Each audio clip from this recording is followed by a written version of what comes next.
Yeah, hi everyone. I'm Hans Ulrich Obrist. I'm a curator. I'm the artistic director of the Serpentine and also the founder of the interview project.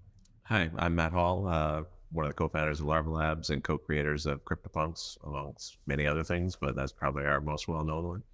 And I'm John Watkinson, co-founder of Larva Labs and co-creator of CryptoPunks as well. Thunderbirds, go.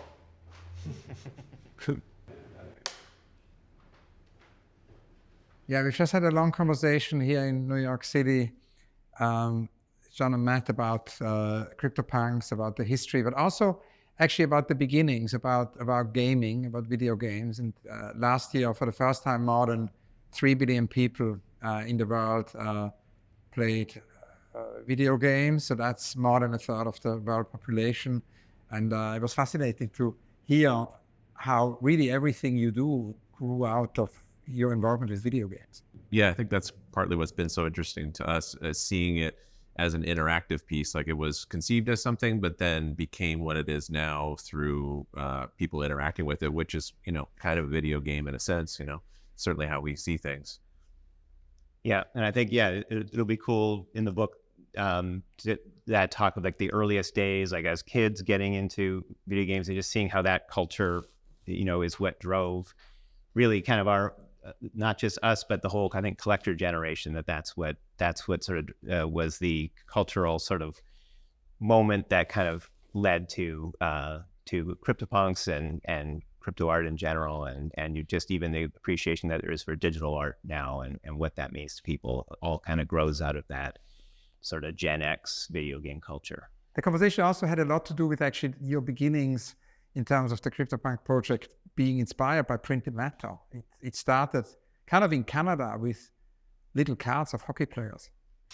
Yes, that's true.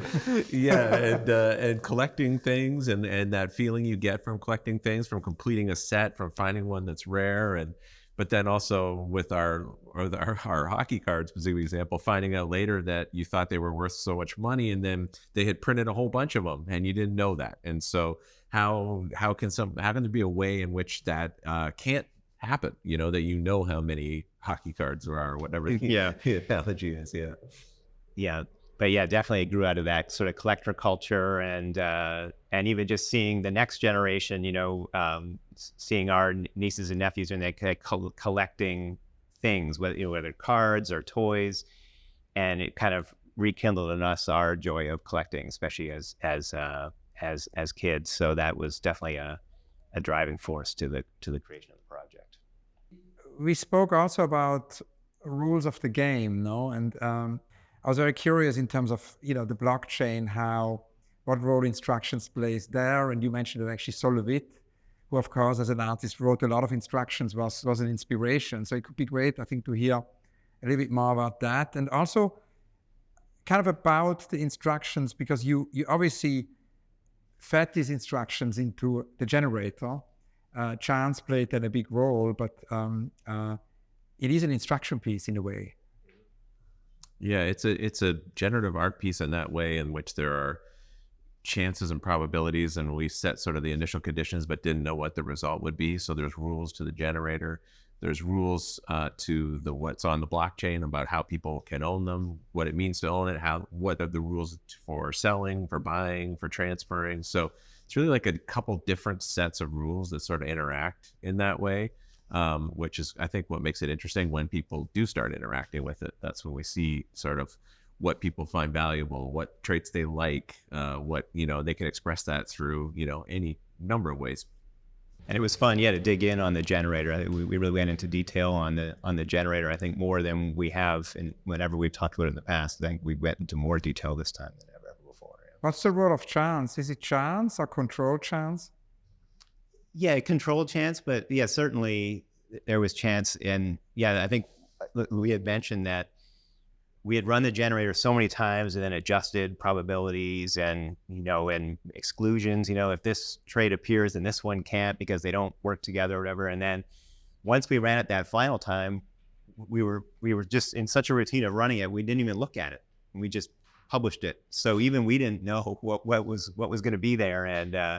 And there were some surprising results. I don't think that, every run had a 7 trait CryptoPunk. I don't think so. There ended up being actually fewer aliens than expected. There was a bunch of weird things that came out of that. And yeah, in hindsight, really, we didn't even look at it. So there was a lot of chance for us too. We didn't even know what we were getting with it when on that final sort of fateful run of the generator. Unity, and I was kind of curious about Dows and what role Dows play in relation to your work. I think which is just, DAOs sort of in specific, but in general, just the way blockchain allows people to self-organize around things. And again, there's rules in place there, and DAOs are a certain set of rules for how you can vote and what means how many votes you get and things like that. But even, an NFT project or an art project that you all own and have some say in and can promote or just sort of profess your love for, is all sort of something that seems to the blockchain really enables beyond the internet enables some of that, but the blockchain allows it to be like done via rule systems that really sort of take it to the next level, it seems. So DAOs are sort of maybe one particular sort of expression of that, but a lot of these rule systems are sort of like operating in and around that kind of mechanism. Yeah, it feels almost like the CryptoPunks community, is a DAO in a way. It's not like the formal textbook definition, but it is a bunch of people coming together around a smart contract rule system and interacting and participating in it and having like a shared sort of vision and goal. Yeah, so in 2017, I spent a morning with Vitalik Buterin, and we had a long conversation on Ethereum. And he basically, when I asked him to define Ethereum, and that's the definition from 2017, he said, if I had to put it in 2 words, it's a world computer. If I had to say it in slightly more words, it's a global, decentralized system that is designed to implement a set of rules, so we're back to the rules, and which is designed to ensure that everyone can participate in the system, and the way people interact with each other will always be processed in the exact way people expect it to be. So I was curious why you chose Ethereum. Also, what for you the blockchain technology can do, what other tools can't do, because you've both experimented since the 90s with so many different technologies. You've worked early on with video games, you've worked early on in the 90s with AI. It wasn't a very productive moment in AI, so you moved on. What does blockchain have the other tools don't have?